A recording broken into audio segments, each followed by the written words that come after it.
ordinary items that made people rich. Hello to you on the other side and warm welcome back to my channel Top Millionaire. Well, today's video is about breaking the stereotypes and common ideologies of people that are not correct in today's world. Who says that one requires a certificate from a huge esteemed college to become rich? Who says that one needs a chunk of property or other expensive items to become rich? Well, all these are just common ideologies harbored in people's minds. This is the era where smart work is better than hard work. Those who are smart in their approach are the ones who come out with flying colors. Before we go further, I would like to remind you to subscribe to my channel and ring the bell icon below.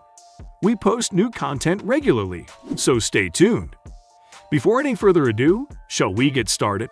Did you know there are few sets of legendary individuals who have managed to smartly become rich just by using some ordinary items, which no one would have expected in today? I will be narrating these few mind-blowing instances, and name not the ordinary items that gave birth to them. Garbage. We all consider garbage to be worthy of simply tossing them away. The average daily mass of garbage in the entire world is in large numbers. But Justin Gignac had a different perspective towards litter. He had his plans of wealth creation from those items which the public preferred to throw away. He always had this ideology that if someone could package something attractively, anything could be sold then. Therefore, he began to collect garbage off the streets and placed it in smell-proof glass bottles. Being from the modernized city of New York, Justin managed to collect large amounts of garbage. He started selling these glass bottles for $10 each. By the passage of time, he raised it to $50, and people still bought it from them and thought they were buying a classic artwork. Speaking of today, garbage costs about $100 per bottle and has now become a trend. Name. Who says that one needs tangible goods to mint furthermore money? But for a person like Jason Sadler, his name was only enough. Long back when his mother broke the news to him that his father will soon file a divorce against his mom. Listening to that, Jason jokingly teased that he would just have to sell off his last name to stay away from the last name of his dad. Little did anyone know that his little joke would soon transform into a big reality and become a source of his bread and butter. Approximately half a year later, Jason had come up with his website called buymylastname.com. He had put forth an offer of changing his name to an advertisement of a company. Jason was ready to change his last name as per the company's wish only if it paid heavily for the privilege provided by him. He auctioned his name. That seemed like quite a potential offer for the developing companies.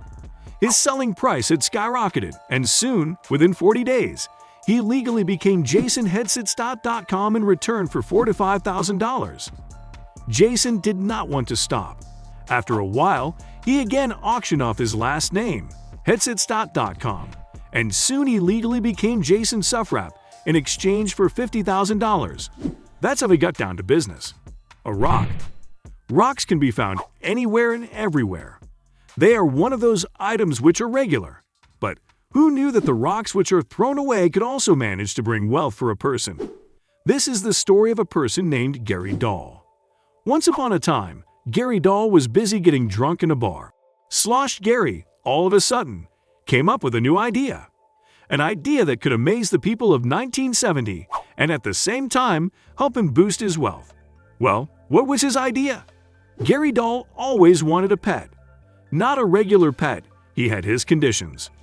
While having a conversation with his friends, he soon came up with a mind-blowing pet. He described it as housebroken, quiet, sheds no hair, is docile, and has a long lifespan. That was none other than a rock. This was his drunken idea. But surprise, surprise! Who knew that it would soon become a reality? He got down to business, wherein he started selling rocks packed in cardboard boxes with holes so that the rocks could breathe.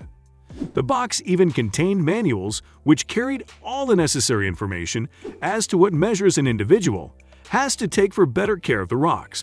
The manual even had some humorous suggestions for the pet rock owners. It gave instructions as to how the owners could train their pet rock to act and play dead. This peculiar idea of Gary Dahl had caught the attention of many Americans. The best part is that the Americans were eager to buy these pet rocks despite the many rocks that could be found in their backyards. the craze went off the shelves. Isn't that crazy? Well, this lands us at the end of our video. I hope you enjoyed it, and hopefully, you're one of those smart workers. Do like and subscribe to our channel and comment down your opinion about these crazy earning tactics of these individuals.